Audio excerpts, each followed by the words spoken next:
Salam sejahtera, terima kasih karena bersama dengan saya di Nazilin Unity Channel. Ini kali pertama Akmal Saleh, Ketua Pemuda UMNO, disekolahkan seteruk-teruknya. Macam itulah komen daripada netizen. Mereka menganggap kenyataan Akmal Saleh baru-baru ini sebagai kenyataan yang akan menjerumuskan UMNO dalam masalah yang besar. Mereka menganggap kenyataan Akmal Saleh baru-baru ini menjerumuskan kepada kehancuran UMNO sekali lagi. Ada juga yang merumuskan bahawa Akmal Saleh sudah lupa bahawa UMNO sekarang dalam proses mau pulih semula, dalam proses pemulihan dan perlu berhati-hati. Emosi yang terlalu bergejolak dan emosi yang terlalu sombong yang menganggap diri sudah boleh berdikari akan memakan diri UMNO sendiri, kata para penganalisis politik. Baru-baru ini, cadangan agihan kerusi 1414 tarik balik kenyataan usah sombong Akmal, kata seorang pemimpin daripada Pemuda Amanah. Sebelum kita teruskan ulasan kali ini, jangan lupa siapa ada masalah kencing manis, gout dan tinggi darah, tekan butang produk yang ada dalam video ini untuk mendapatkan produk yang murah, mujarab dan membantu Anda. Beribu-ribu orang sudah menikmatinya dan produk ini lulus KKM, halal, dan yang paling bagus, sudah ada banyak testimoni orang menyatakan ianya berbaloi untuk Anda coba dan makan. Exco Pemuda Amanah Nasional Fadli Umar Aminul Huda mahu Ketua Pemuda UMNO Dr. Akmal Saleh yang menolak cadangan formula cadangan agihan kerusi 1414 untuk pilihan raya negeri Melaka menarik balik kenyataannya. Beliau menyeru Akmal Saleh menarik balik kenyataannya dan kembali kepada semangat muafakat. Kita perlu bergerak sebagai satu pasukan, bukan saling mencurigai antara satu sama lain. Perpaduan kunci kejayaan buat kita semua, kata Fadli. Terbukti baru-baru ini, perpaduan antara kerajaan Madani, pimpinan Barisan Nasional dan Pakatan Harapan ini amat kuat. Baru-baru ini kemenangan di PRK Air Kuning menunjukkan perpaduan kuat antara Barisan Nasional dan Pakatan Harapan boleh meranapkan pembangkang dan diramalkan kalau ianya berterusan akan menyebabkan Perikatan Nasional akan ranap dengan kehilangan 35 kerusi pada PRU 16 akan datang. Oleh sebab itulah, ramai netizen yang sebenarnya tidak bersetuju dengan corak pemikiran dan corak tindakan sikap Akmal Saleh yang kelihatannya sombong.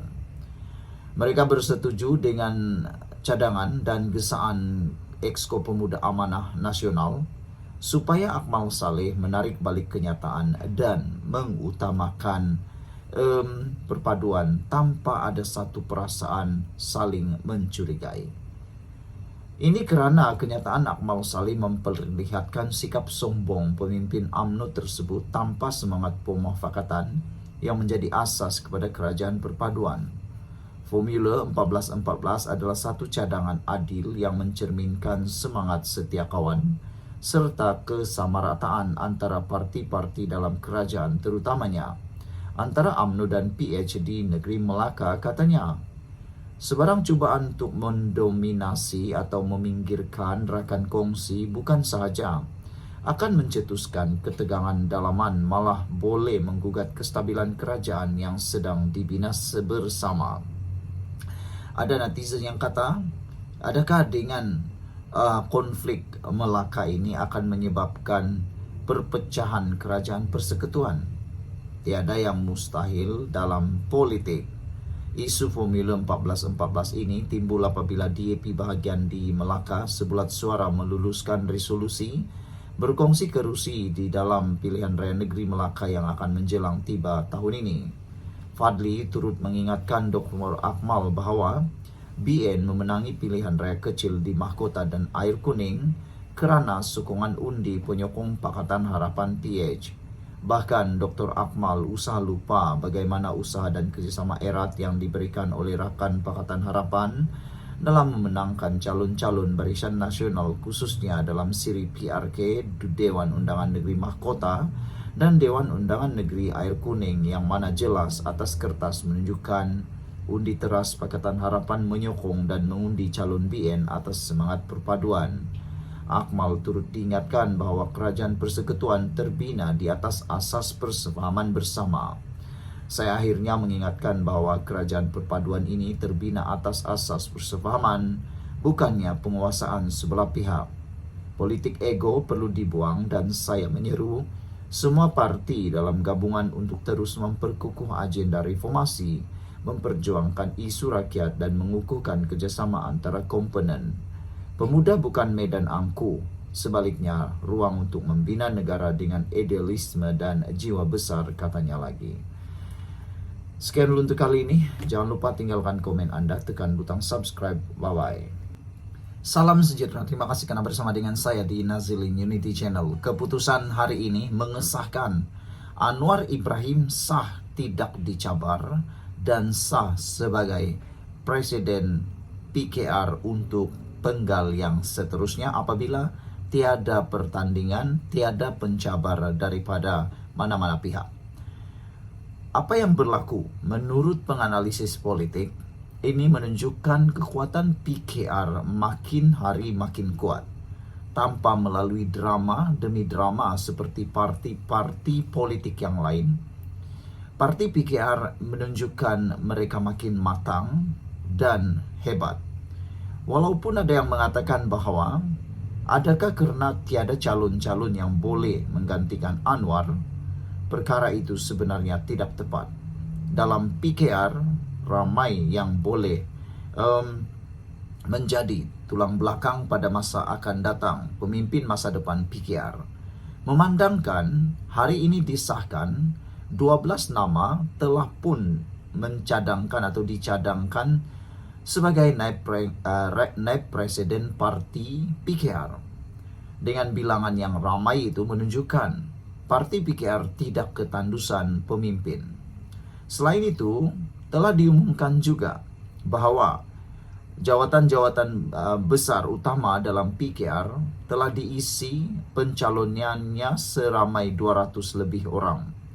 Dengan bilangan yang begitu banyak, ini menunjukkan PKR bukan seperti yang didakwa oleh netizen maupun oleh para pembenci PKR ataupun oleh musuh PKR yang mengatakan bahwa parti ini parti yang tiada pemimpin. Karena ramai yang sedang ataupun telah mengisi kekosongan tersebut. Bagi jawatan Anwar Ibrahim, sudah tentu jawatan ini adalah jawatan yang paling tinggi dan kritikal. Sesiapa yang bertanggung jawab, yang memegang jawatan presiden, mestilah orang yang benar-benar layak dan tidak membawa perpecahan. Sudah tentu sebagai Perdana Menteri, Anwar Ibrahim tidak patut dicabar oleh sesiapa. Bagi jawatan Presiden PKR, sudah tentu jawatan itu ialah jawatan yang perlu dijaga. Terutamanya Anwar Ibrahim adalah Perdana Menteri Malaysia. Sudah tentu jika Anwar Ibrahim dicabar, ini akan boleh mengakibatkan keretakan atau mewujudkan kem yang akan mungkin menggugat kestabilan PKR. Jadi oleh sebab itulah dalam parti PKR sangat berbeza kestabilannya berbanding parti yang lain, termasuklah parti PAS, Bersatu, dan UMNO sendiri. Dalam PKR, cara pemilihannya cukup berbeza dan cukup berjalan lancar.